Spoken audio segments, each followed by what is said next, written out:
नालासोपाऱ्यामध्ये अंमली पदार्थांची तस्करी करणाऱ्या एका नायजेरियन नागरिकाला अटक झाली आहे। बघा, यावेळेस त्याच्याकडून 18,43,000चे अंमली पदार्थ जप्तही करण्यात आलेले आहेत। तुळींज पोलिसांकडून ही कारवाई करण्यात आली आहे। नालासोपारा शहरात मोठ्या प्रमाणावर नायजेरियन देशाचे नागरिक बेकायदेशीररित्या वास्तव्य करतायत। यातील अनेक नागरिक अंमली पदार्थांच्या व्यवहारात सहभागी असल्याचं उघड होत आहे।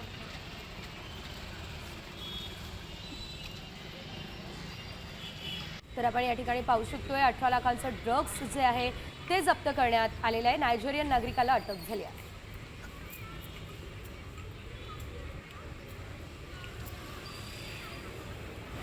आणि आता बातमी आहे फिल्मी स्टाईल रॉबरीची।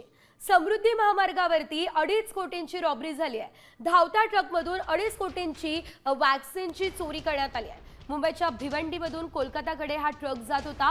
वाशिम जिल्ह्याच्या कारंजाजवळ ट्रकच्या तापमानामध्ये वाढ झाल्याचं चालकाच्या लक्षात आलं। त्याने साइड ग्लासमधून मागे पाहिलं असता काही लोक ट्रकमध्ये चोरी करत होते। या प्रकरणी पोलिसात तक्रार दाखल करण्यात आली आहे। ट्रकमधून वॅक्सिनची चोरी करण्यात आलेली आहे। तर या रॉबरी संदर्भात अधिकची माहिती आमच्या प्रतिनिधींकडून घेऊया। समृद्धी महामार्ग अनेक वेळा या ना त्या कारणाने चर्चेत आलेला आहे। अपघात असतील, दर्जा असेल किंवा टोलच्या संदर्भात अनेकदा आपण नाव समृद्धीचं काढलं आहे। मात्र एक अशी घटना घडली आहे की वाशिम जिल्ह्यातील किंवा समृद्धी महामार्गावरील सगळ्यात मोठी चोरी झाल्याचा प्रकार उघडकीस आला आहे। आपण जे दृश्यात बघू शकतो, एक महेश कार्गो नावाचं हे ट्रक आहे जो फुल वातानुकूलित आहे आणि या वातानुकूलित मुंबईवरून नागपूरकडे महागडे औषध हे पोहोचवण्याचं काम करते।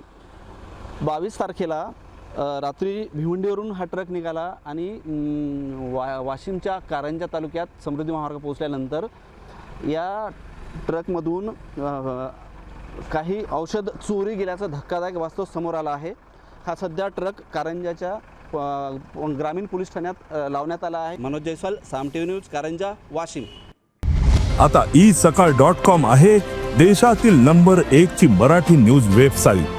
प्रत्येक अपडेटसाठी isakal.com ला नक्की भेट द्या।